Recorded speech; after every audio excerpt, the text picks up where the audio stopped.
Así que nosotros vivimos en el poder de Dios. Nosotros no vivimos una religión.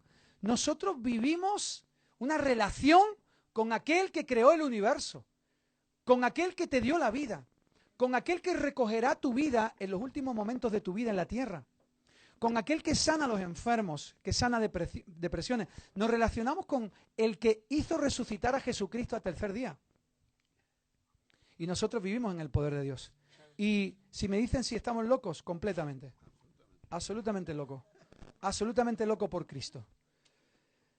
Pero esa locura me ha llevado a un gozo eterno, a una felicidad eterna. ¿Dónde compras tú un kilo de paz? ¿Dónde compras el descanso? ¿Dónde compras la verdad? Cristo tiene un montón de eso. Tiene paz, tiene sanidad, tiene descanso. Así que todo lo que quieras buscar fuera de Él, no lo vas a encontrar hasta que te des la vuelta y vayas hacia Él. ¿Lo crees? El mensaje de hoy se llama Cuenten lo que han visto y lo que han oído. ¿Amén? ¿Por qué le he puesto ese mensaje de cuenten lo que han visto y lo que han oído? Pues porque vosotros, aquellos que habéis recibido al Señor y los que han recibido el Espíritu Santo, de repente son testigos. ¿Qué dice Hechos, capítulo 1, versículo 8? Dice, permanezcan en Jerusalén, dice, porque cuando venga el Espíritu Santo sobre vosotros, dice, serán mis testigos. Dice, y irán a Judea, o sea, a Jerusalén, Judea, Samaria y todos los rincones de la tierra. O sea, el Señor, cuando nos está dando su Espíritu, nos está dando un testigo, como aquellos que corren un relevo, ¿verdad? ¿Habéis visto que llevan el testigo corriendo? Y que cuando de repente viene uno que viene por detrás, ya está uno preparado para tomar el testigo y continuar la carrera. ¿Sí? ¿Sí? ¿Lo entendéis? Entonces, mira la definición de testigo. Dice, la definición de testigo es persona que está presente en un acto o en una acción o con o sin intención de dar testimonio de lo ocurrido. Es decir, que si eres testigo, hables o no hables, no vas a dejar de ser testigo. ¿Entiendes? O sea, hasta esta definición apoya la palabra de Dios. Tú tomas la determinación de hablar de Él o de callar tu boca. Mas yo te digo que si abres tu boca y hablas de Él, esas palabras nunca van a caer en saco roto. Así que hables o no hables, eres testigo. Y algún día le tendrás que rendir cuentas al Señor.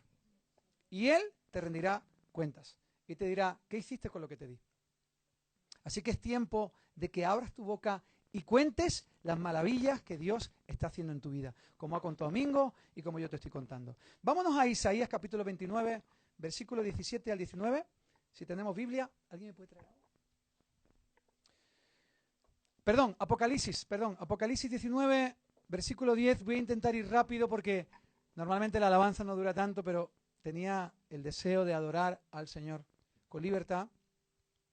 Así que voy a intentar ser breve, pero quiero hablarte de esto. Cuenten lo que han visto y oído. Gracias. Cuenten lo que han visto y oído. Apocalipsis, capítulo 19, versículo 10. Dice la palabra de Dios que la esencia de la profecía es dar un claro testimonio de Jesús. Vamos a Apocalipsis 19:10, perdón, me salté un versículo, que dice Apocalipsis 9:10 que la esencia de la profecía es dar, ¿qué? Un claro testimonio de Jesús. Y si yo te pregunto, ¿qué es dar un claro testimonio de Jesús? Si yo te pregunto, ¿qué significa dar un testimonio de Jesús? ¿Hablar de Él?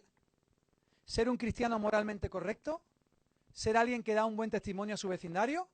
¿Qué quiere decir el Señor con dar un claro testimonio de Jesús?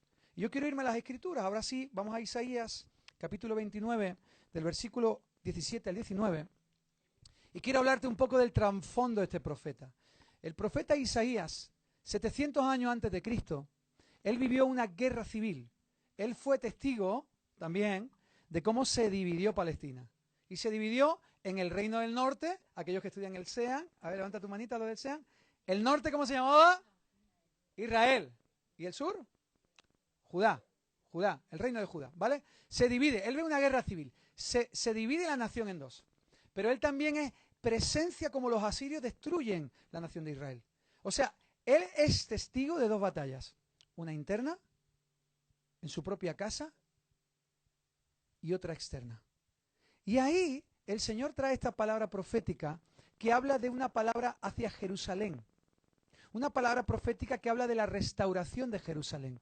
Jerusalén es donde comienza la misión, el lugar físico donde comienza la misión. Pero en el ámbito profético, si tú extraes el carácter profético de donde comienza la misión comienza aquí. Mi corazón es mi Jerusalén.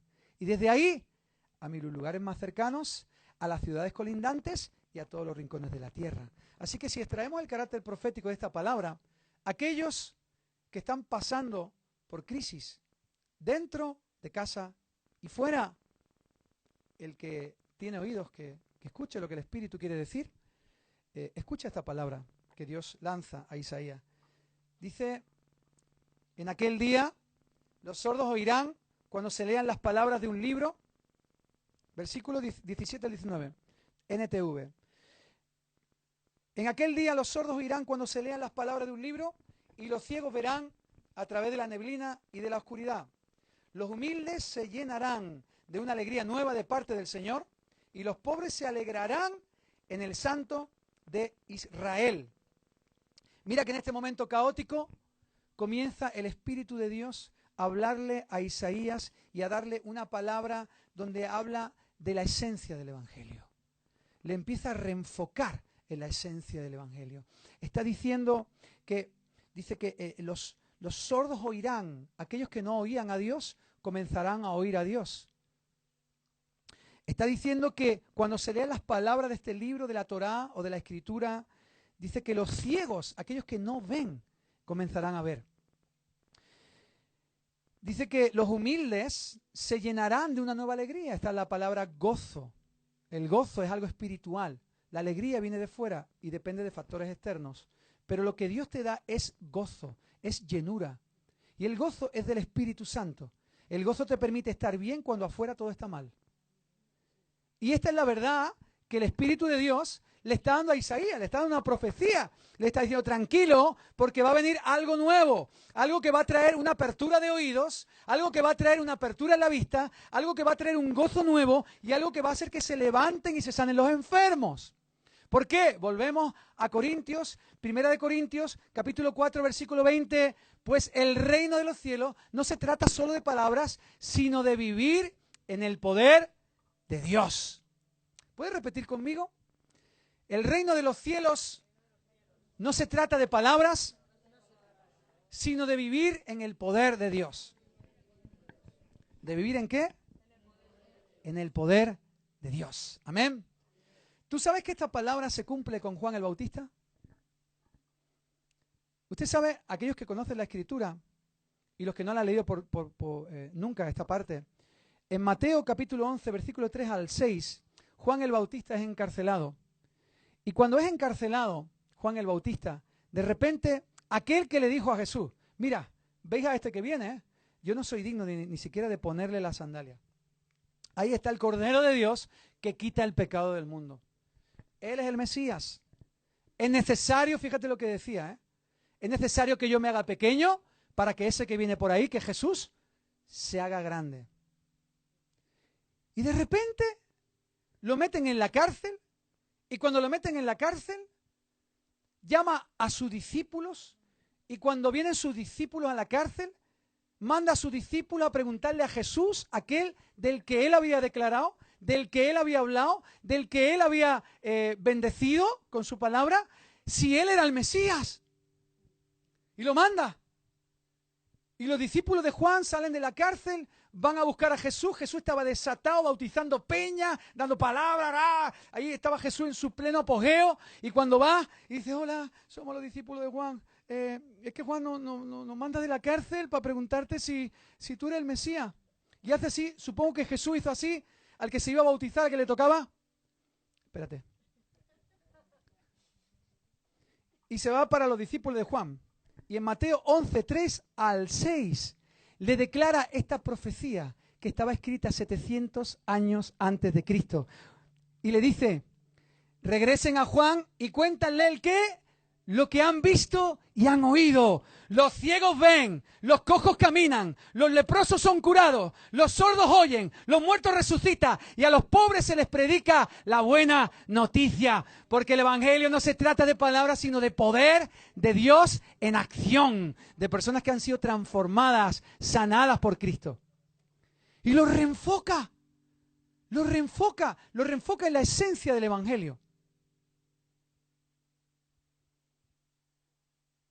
Vamos a tener una lectura también, vamos a intentar entender la posición de Juan.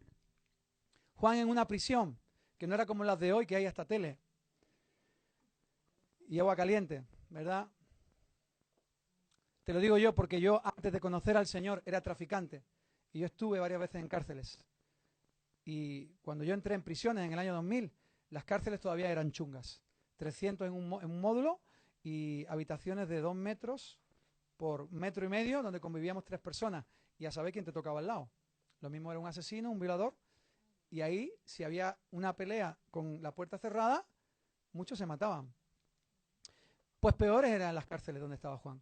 Entonces imagínate, en una situación de crisis, en una situación de dolor, en una situación de prueba, en una situación de opresión, aquel que declaró que era primo de Jesús, y que sabía quién era Jesús, de repente en medio de la prueba comienza a dudar. Y esto es lícito. Puedes llegar a dudar en medio de una prueba. Puedes llegar a dudar en medio de una prisión. Puedes llegar a pensar, vamos a ver, si Jesús es el Mesías, si es el Cordero de Dios que quita el pecado del mundo, ¿por qué no viene aquí a la cárcel y me saca? Vamos a intentar entender el corazón de Juan. Y Jesús, conociendo el corazón de Juan, lo primero que hizo fue honrarle. Y le dijo a los discípulos, a sus discípulos, cuando lo reenfoca a los discípulos de Juan, se da la vuelta y le dice a sus discípulos, dice, ¿veis a Juan? Dice, aquí en la tierra, ninguno como él, de todos los hombres, y lo honra. Y así hace el Señor con nosotros. Puede que estemos en prisiones, puede que estemos en una apatía espiritual, puede que estemos en crisis y haya momentos en los que incluso dudemos del poder de Dios, de que incluso dudemos de la presencia de Dios, de que incluso llegamos a dudar de la obra de Dios en nuestra vida. Pero Jesús es tan rico en misericordia que siempre va a honrar tu nombre. Y Él se va a presentar en tus prisiones con mensajeros que se metan adentro de tus prisiones y te reenfoquen en lo que es el Evangelio. Los sordos oyen, los ciegos ven, los muertos resucitan, los leprosos son sanados y aquellos que están tristes se les viene una nueva alegría y aquellos que son humildes se les predica la buena noticia. Jesús va a seguir entrando en tus prisiones y siempre te va a mandar un mensajero para que te reenfoque en la esencia del Evangelio. Por eso es importante que lo que has oído y lo que has visto lo proclames. Escúchame. El Evangelio no solo se comparte, se proclama. Porque lo que no hables se olvida. Lo que no proclames se olvida. Y tristemente los milagros se olvidan. Por eso continuamente que tu boca cante salmos. Pero no los salmos de la Biblia, sino los momentos en los que usted estaba en una cueva y vino Jesús y comenzó a brillar en esa cueva. Comienza a escribir el primer día que Dios te habló. Comienza a escribir y a hablar cuando te sanó de la depresión. Comienza a hablar y a escribir todos los milagros que estás viendo, porque lo que no proclames se va a olvidar. Así que de lo que has visto y de lo que has oído, de eso hablad.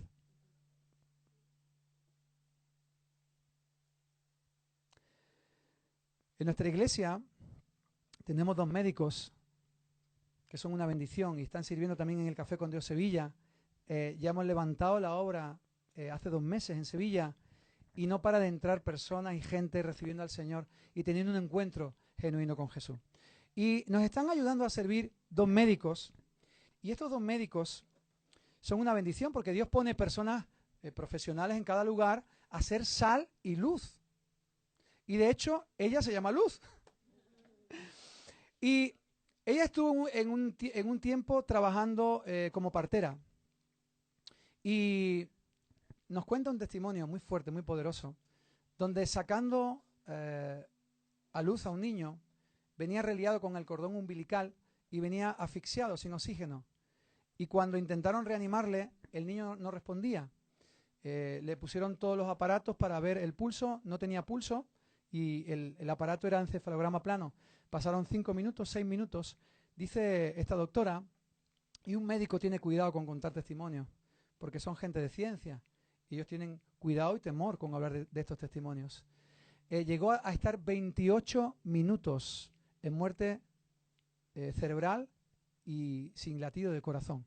A los 28 minutos, cuando ya fueron a desconectarlo, todos los médicos se reunieron y dijeron, ok, no hay nada que hacer. Y Luz llorando le preguntó y le pidió, por favor, ¿me dejas que ore por el bebé? Déjame que ore, por favor, solamente una oración. Todos los médicos allí, pues, ¿qué hicieron? Ok, ora por el bebé. Y comenzó a orar por el bebé y a declarar vida sobre ese niño. Empezó a decir que ese niño, si había venido a la tierra, era con un propósito. Y empezó a declarar la palabra del Señor sobre el bebé. Y cuando empezó a declarar la palabra del Señor, las constantes vitales de ese bebé comienzan a latir. Los médicos salen corriendo. La sala se llena. El niño, después de 29 minutos, comienza a vivir, comienza a reaccionar, comienza a levantarse, a llorar, como un niño cuando nace. Y los médicos entraron, reanimaron al niño.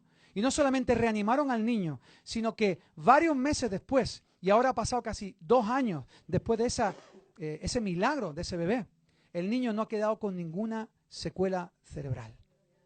¿Y sabes qué ocurrió? ¿Sabes por qué ocurren los milagros? Porque abren los oídos de los hijos y abren los oídos de los incrédulos. Y su director le dijo, mira, los sentaron a los dos. Mira, sabes que nosotros no creemos en los milagros y nos da miedo llamar a esto milagro, pero lo milagroso, dice, es que el niño no tiene secuelas. Dice, y creemos que esto es obra de Dios.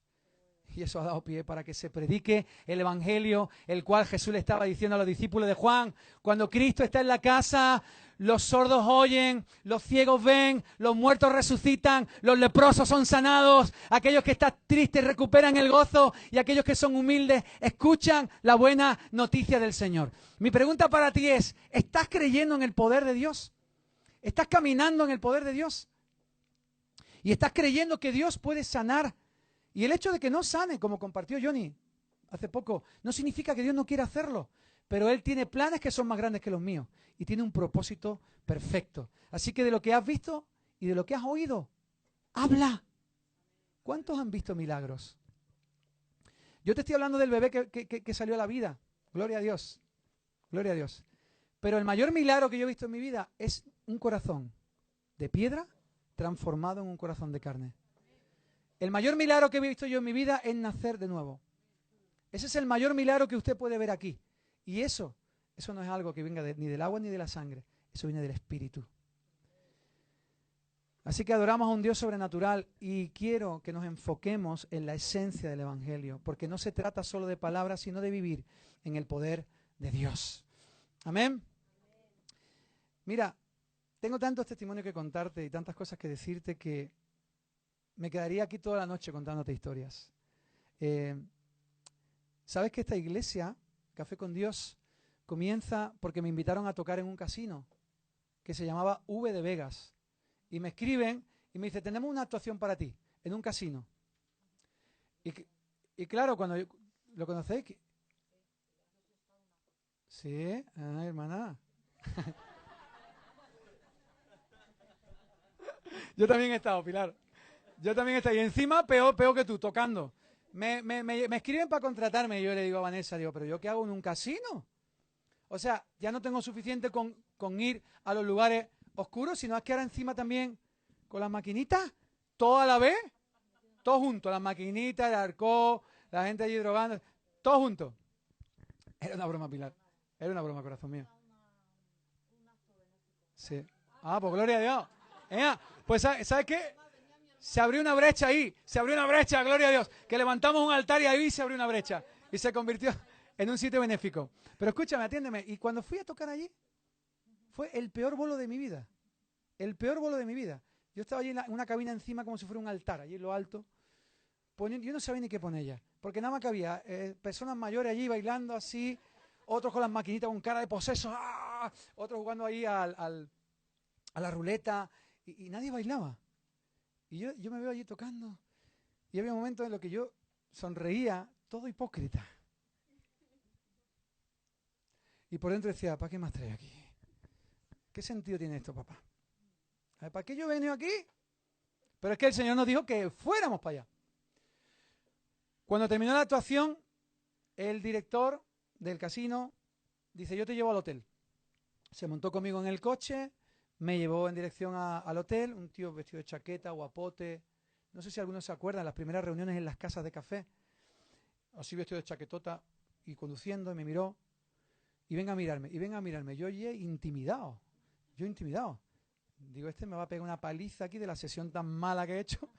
¿Sabe que encima he cobrado íntegro hasta el último euro y no ha bailado nadie? Este me va a dar una paliza. Y cuando me deja ahí, cerca del Pirulí, ¿cómo se llama esa zona? Goya, creo que se llama. Ahí me deja en un hotel, en una parte de hotel que me habían cogido. Se para y cuando me voy ya para adentro, digo, bueno, Manu, venga, hablamos, ¿vale? Y me dice, espera un momentito, mira, yo es que he visto tus redes y veo que tienes familia y veo que eres cristiano y veo que también estás pastoreando. Dice, yo quiero contarte algo, yo he perdido a mi mujer, he perdido a mis hijos, he perdido mi vida, no sé qué hago aquí en Madrid, lo único que tengo es dinero. Dice, pero mi vida no tiene sentido, mi vida es una mierda. Y cuando me dijo eso, y lo vi llorando, a ese semejante mostrenco de 2 metros, vestido de chaqueta, me senté y digo yo, aquí está la oportunidad, claro, ahora entiendo por qué me trajiste al casino. Le compartí el Evangelio, le prediqué de Jesús, le dije cómo Jesús me sanó, y allí en medio de un mar de lágrimas me abrazó, recibió a Cristo como Salvador de su vida, los dos llorando, él ahí naciendo de nuevo, quebrantado en la presencia de Dios, y cuando ya me dejó en el hotel, me pidió y dice, oye, ¿por qué no vienes todas las semanas a Madrid? Y yo digo, bueno, pero ¿cómo lo hacemos? Yo te contrato toda la semana. Y digo, ¿pero al casino? ¿No hay otro sitito por ahí? ¿No hay otro bolito por ahí? Tiene que ser, el casino es. Dice, ya me lo busco yo, ya me lo busco yo. Y como todo plan de Dios también tiene una oposición. Él empieza a contratarme y me da una actuación para la semana siguiente para que fuera a pastorearle. En este lapsus de tiempo, para que tú veas cómo Dios es poderoso y es sobrenatural.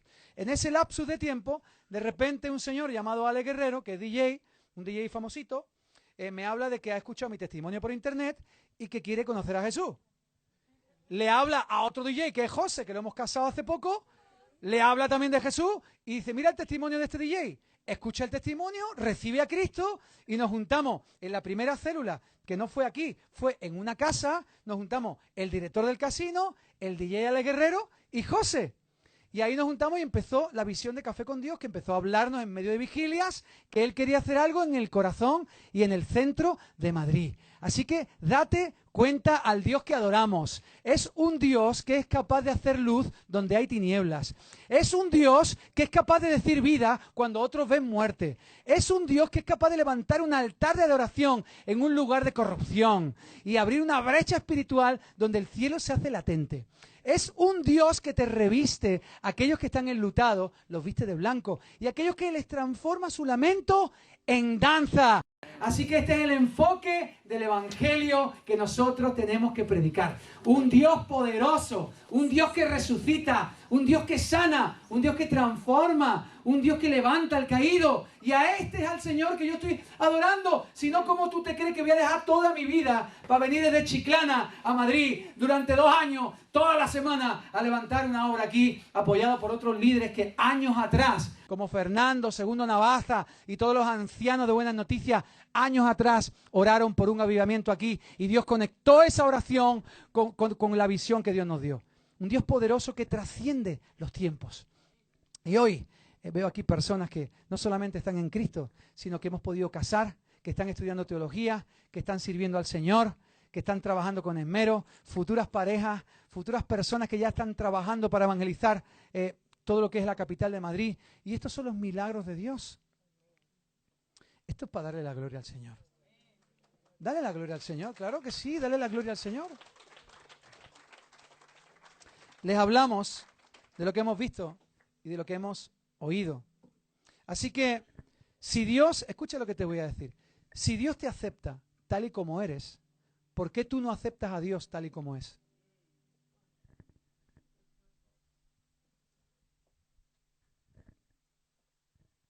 Dale un par de vueltas más.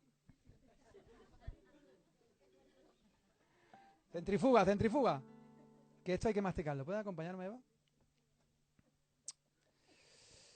El Jesús en el que creo y el evangelio que predico van a determinar la clase de persona en la que me voy a convertir. Y también la clase de discípulos que voy a hacer. Te lo voy a repetir. El Jesús en el que creo y el Jesús que predico va a determinar la persona en la que me voy a convertir y la clase de discípulos que voy a hacer. Así que quiero terminar con un desafío para la iglesia. Y este desafío está en Apocalipsis. Vamos a volver a Apocalipsis, capítulo 2, versículo 2 al 5. Y esta es una palabra que el Espíritu Santo le revela a Juan, el discípulo amado, para la iglesia de Éfeso. La iglesia de Éfeso es una iglesia que comenzó a crecer debajo de una cordillera volcánica en la antigua Turquía, que se llamaba la Capadocia, y se sigue llamando la Capadocia. Lo podéis ver en internet. Era una cordillera de rocas volcánicas donde se han encontrado kilómetros, creo que son 20 y tantos, 30 y tantos kilómetros, de ciudades bajo tierra, donde se escondieron los primeros cristianos que huyeron de la persecución. Y ahí comienza la iglesia de Éfeso. Una iglesia que comienza a crecer bajo presión. Una iglesia que comienza a crecer bajo una persecución. ¿Te recuerda algo? El contexto de Isaías. Y en esos momentos de presión, en esos momentos de persecución, en esos momentos de crisis, usted puede tomar dos determinaciones: maldecir ese momento o quizás abrazarlo pensando que puede ser la plataforma donde Dios se quiera mover. Y le da esta palabra y le dice el Espíritu Santo a la iglesia de Éfeso: yo sé lo que haces, he visto tu arduo trabajo y tu paciencia con perseverancia. Transliterado, es como el Espíritu Santo diciéndole a la iglesia: te has esforzado mucho, has trabajado un montón, has servido con amor, has sufrido por mi nombre con paciencia sin darte por vencido, pero tengo una cosa contra ti: no me amas a mí, ni se aman entre ustedes como al principio. Mira hasta dónde has caído. Con amor, esto con un tono de amor del Padre. Vuélvete a mí. Haz las obras que hacías al principio. Si no te arrepientes, vendré y quitaré tu candelabro de su lugar en sus iglesias. Vuélvete a mí, le dice el Espíritu. Date la vuelta y comienza a hacer las mismas obras que hacías al principio. Todos sabemos que el amor del que habla Jesús no es un sentimiento. Y todos sabemos que volver al primer amor no es comenzar a sentir maripositas y un repeluco espiritual, una emoción, una sensación. El Espíritu no está hablando de eso. Está hablando de acción. Vuélvete a mí y comienza a buscar a los zaqueos. Comienza a buscar a los gadarenos. Comienza a buscar a las prostitutas. Comienza a buscar a los leprosos, a los que nadie se quiere acercar a la sociedad. Comienza a buscar a todos los que están rotos y caídos. Y ve hacia ellos, porque la esencia del Evangelio es que los sordos oyen, que los ciegos ven, que los leprosos son sanados, que los que están tristes son llenos, que aquellos que son humildes escuchan la buena noticia. Y cuando el Señor nos dice de volver al primer amor, no estás hablando de volver a la primera acción, al ministerio de Jesús. Jesús no solamente predicaba la palabra, Jesús servía, Jesús oraba por los enfermos, Jesús profetizaba, Jesús se acercaba donde nadie se quería acercar. Y yo quiero lanzarte un desafío. Si estás apagado, si tu llama se está poniendo pequeñita y azul, comienza a dar de gracia lo que Cristo te está dando de gracia. Yo te puedo demostrar con la Escritura que la historia del Evangelio es un padre buscando a sus hijos. Por eso le dice: vuélvete a mí. Porque la palabra hebrea de arrepentimiento es shuv, que es volverse. Y la palabra pecado es amartía en griego, que es errar en el blanco. Así que si erro en el blanco, si me equivoco en el objetivo, Me tengo que dar la vuelta y enfocarme en la esencia del Evangelio. Porque si vemos desde Génesis hasta Apocalipsis, te podría decir multitud de historias que hablan de un avivamiento, de un ciclo como el ciclo del agua. La vida está llena de ciclos. Tu vida fue dada en la tierra y un día será entregada. El agua que cae, un día será evaporada para volver a caer. El dinero que recibes es porque Dios te lo dio primero. Así que cuando le doy a Dios, le estoy devolviendo una pequeña parte de lo que Él me dio. Y la vida son ciclos. Por eso, si tú quieres tener tu lámpara llena de aceite, porque para que esté encendida, tiene que haber un flujo de aceite continuo. Y en ese flujo de aceite podemos ver la profecía que le dio a Ezequiel, que le mostró un sueño profético, donde Ezequiel estaba viendo desde el santuario un río que salía y se hacía cada vez más grande, más poderoso. Y ese río que iba creciendo, dice que por donde pasaba traía sanidad, traía vida y árboles frutales. Y llegaba al mar del Arabá, que es el mar muerto. Así que el ciclo de la visión que le da Dios a Ezequiel comienza en la presencia de Dios. Dios te lo da por gracia, no porque seas bueno, no porque tengas dones, no porque tengas talento, sino porque Él es bueno. Y Él quiere derramar su presencia. Pero ahora yo lo recibo, ¿y a dónde lo tengo que llevar? Al mar del Arabá, que es el mar muerto. Lo que yo recibo de gracia, lo tengo que llevar a los zaqueos, a los gadarenos, a las prostitutas, a los mateos, a aquellos que están quebrantados, a aquellos que están rotos. Porque si no, dice la Escritura, que me convertiré en un pantano cerrado. En el ciclo del agua habrá sanidad, pero aquellos que solamente reciben y no entregan de gracia lo que están recibiendo, se convierten en pantanos cerrados. ¿Quieres ver otra historia? Eliseo con la viuda. La viuda se quería echar a morir porque solamente le quedaba un poquito de aceite y un poquito de harina. Y dice, esto es lo que me queda. Y todos sabemos que el aceite de oliva representa la unción del Espíritu Santo. Esa mujer estaba sin esperanza. La crisis que vino azotó tan fuerte que no le quedaba casi unción. Se había desesperanzado. Se había quedado casi sin ganas.